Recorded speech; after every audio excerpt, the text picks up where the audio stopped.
হাজব্যান্ডও কি মেনটেনেন্স পেতে পারেন? আমরা কথা বলছিলাম কেন জেনারেলি হাজব্যান্ড মেনটেনেন্স দেন, কিন্তু ইন্টারেস্টিং কোয়েশ্চেন হলো হাজব্যান্ড কি ওয়াইফের থেকে মেনটেনেন্স পেতে পারেন? অ্যান্সার হলো ইয়েস, কিছু ক্ষেত্রে পেতে পারেন। নমস্কার, আইনের কথায় আমি অ্যাডভোকেট সিদ্ধান্ত ঘোষ আপনাদের স্বাগত জানাই।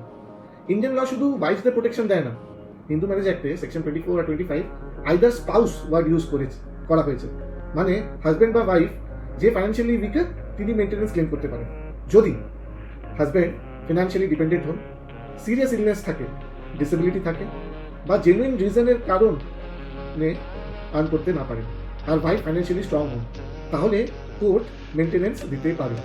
বম্বে হাইকোর্টে একটা ইম্পর্টেন্ট জাজমেন্ট কাঞ্চন ভার্সেস কমলেন্দ্র কেসে কোর্ট বলেছেন মেনটেনেন্স শুধু ওমেনদের জন্য নয়।